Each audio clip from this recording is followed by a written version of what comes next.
E aí galera, meu nome é Juliano Trevisan do Escurecendo as Coisas. Eu vou trazer para vocês hoje mais um caso de aluno de colégio particular fazendo besteirinha.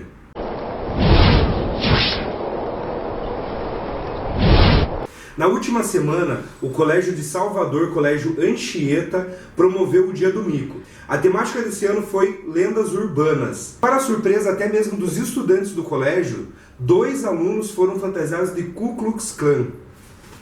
Olha a luz. Isso mesmo, pessoal. Inclusive tiraram fotos fazendo gestos do movimento. Logo, várias fotos que foram tiradas pelos próprios estudantes em indignação se espalharam pelas redes sociais, o que gerou um burburinho generalizado que fez até a escola publicar uma nota de desculpas em suas redes sociais e também em seu site. Vale ressaltar que o Colégio Anchieta não comunga com as referidas encenações independente das intenções delas. Logo, não queremos minimizar os fatos. A missão do Anchieta é formar pessoas para transformar o mundo e, nesse contexto de formação, o amor é o valor ético e o caminho para tratar o medo e a dor presentes no mundo contemporâneo. Sobre o fato, eu quero acreditar que realmente esses jovens não sabiam o que estavam fazendo. Então eu vou escurecer as coisas para vocês e trazer algumas questões históricas sobre a organização. Ku Klux Klan é o nome dado a organizações que surgiram no final do século XIX nos Estados Unidos e pregavam a supremacia da raça ariana. Foi fundado no estado de Tennessee por soldados confederados que lutavam pelos estados do sul na Guerra Civil Americana, que foi o lado derrotado. Ku Klux vem da palavra Kiklos, que significa círculo, unidade, e clã significa o tradicionalismo, realmente o clã, porque naquela época era muito comum ter os clãs de famílias nos Estados Unidos. Na defesa e manutenção do seu lema, que como eu falei, era a supremacia da raça ariana e a não mistura dela com qualquer outra raça, eles promoviam vários atos de intimidação, violência e até mesmo linchamento de negros libertos pela abolição da escravidão nos Estados Unidos, o que manchou para sempre de sangue a história dos Estados Unidos. O capuz se tornou a vestimenta oficial da organização como maneira de não revelar a identidade dos participantes e também tinha um formato fantasmagórico para gerar medo nas suas vítimas. Em 1871, o governo reconheceu como um problema nacional a existência da organização e declarou, inclusive, a sua inconstitucionalidade, através da Suprema Corte norte-americana. Até então, essa decisão da Corte tinha acabado com a ação da organização. Em 1915, o diretor Griffith dirigiu o filme O Nascimento de uma Nação, o que, segundo muitos historiadores, se viu como gatilho para dar origem novamente à organização, que dessa vez foi fundada no estado de Geórgia. Além do alvo serem os negros, eles colocaram lá no meio do pacote de odiados os judeus, católicos e imigrantes. Eles justificavam os atentados por um sentimento patriota e tradicional dos membros. Com o tempo, os grupos de minorias atacados pelo movimento aumentaram. Eles começaram, além de atacar os católicos, imigrantes, judeus e negros, também as prostitutas e os gays. Surgiu também nessa época uma marca registrada de quem era morto pela organização, que eram 3 letras K na testa. O que fez o governo instituir a lei anti-máscara, que proibia as máscaras a não ser em algumas datas comemorativas. Com o surgimento dessa nova lei anti-máscara e as várias prisões que vieram em decorrência dela, o movimento acabou perdendo força e acabou praticamente que desaparecendo, pelo menos de maneira organizacional. Em 2009 aconteceu um fato muito curioso. Surgiu na internet um seriado de vídeos com crianças entre 9 e 10 anos que pregavam a teoria e a doutrina da supremacia da raça ariana. Esses vídeos foram investigados e foi constatado sim que foram criados pelo KKK. Outra curiosidade também, que quando ressurgiu a organização, foi feito um acampamento de férias para as crianças, onde era pregado o ódio a outra raça, a não mistura, não casamento e a supremacia da raça branca. Eu vou ler um trecho para vocês de uma reportagem feita pelo Fantástico em 1979. Nós ensinamos às crianças a supremacia racial, a supremacia branca. Ensinamos que é errado o casamento entre pessoas de raças diferentes.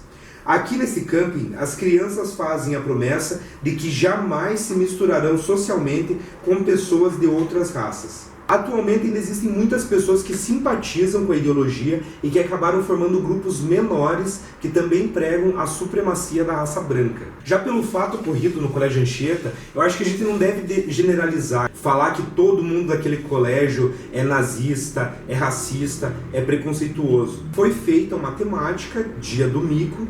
Não era uma temática agressiva a nenhuma classe social, não era nenhuma temática preconceituosa, como aconteceu no caso anterior que eu citei do Colégio do Rio Grande do Sul. Era uma temática bacana, porém 2 infelizes alunos acabaram indo com essas fantasias de Ku Klux Klan, o que foi inclusive repudiado pela maioria dos alunos do colégio. E logo depois a escola acabou se retratando e pedindo desculpas em redes sociais pelo fato. Porém, tem um outro lado. O que eu tenho que destacar aqui é a negligência dos professores. Será que eles não viram? Fica a dúvida, será que nenhum dos educadores pertencentes àquele colégio viram que a fantasia dos alunos era de um alto teor ofensivo à sociedade? Ou ainda, será que os pais desses alunos não viram a forma como eles saíram vestidos de casa? Ou foi escondido na mochila e chegando no colégio eles vestiram? Então houve negligência sim, ou foi por parte dos pais, ou foi por parte dos educadores, ou foi por parte dos dois. Aqui eu trago uma questão muito importante, principalmente na área de ensino. Cada vez mais os professores estão perdendo a liberdade de autonomia de expor os seus pensamentos. Ou seja, o professor hoje em dia, ele está sendo privado de expor os seus pensamentos, principalmente político, em relação a algumas situações, que faz muitas vezes o professor ficar engessado diante de uma situação. E convenhamos, era um colégio particular. E no colégio particular, quem é que paga o salário de todos os funcionários, de todo o corpo docente? Escurecendo as coisas, o que fica muito claro é que precisa ter uma reavaliação e reestruturação também desses eventos. Trazer o real sentido social desses eventos. Vou esperar passar o carro. Eu sei que alguns de vocês aí devem estar pensando, mas não era dia do mico? Justifica usar uma fantasia dessa no dia da festa? Porque realmente foi um mico perante a história o que essa sociedade fez. Porém, galera, a gente não pode esquecer que mico é algo vexatório sim, é algo de uma certa forma errado sim. Mas tem tão pequena relevância que chega a ser engraçado e pode ser debochado em algumas situações. O que não se confunde com a história da organização Ku Klux Klan. O peso histórico que essa organização trouxe, a mancha de sangue que ela deixou no século XIX foi gigantesca e tem famílias até hoje que perderam amigos, companheiros, pai, filho, irmão, primo para essas organizações. E como evitar situações como essas? É uma palavra, gente: conhecimento. E o conhecimento é gerado pelo estudo. Na era digital, todo mundo fica no celular, no computador, no Facebook e se perdeu aquela ideia de você ter o domínio de algum assunto para poder falar sobre ele. Nós estamos na era dos críticos digitais. E essa busca de conhecimento, até dizer se você faz parte sim de algum grupo, de alguma organização, ou se você quer representar alguma situação, é em várias esferas. É na religião, é na política. Para eu dizer que eu sou a favor da doutrina de algum partido, eu tenho que conhecer a doutrina desse partido. Para eu dizer que eu sou pertencente a alguma religião específica, eu tenho que no mínimo conhecer a doutrina daquela religião e quais são as regras, os limites que ela impõe para minha convivência em sociedade. Era isso que eu tinha hoje para trazer para vocês. Não se esqueçam de se inscrever no meu canal, curtir minha página no Face, dar like, dar joinha e compartilhar com seus amigos, levar essa discussão para fora da internet. Valeu, pessoal. Até a próxima. Meu Deus, é muito difícil falar com o Ku Klux Klan.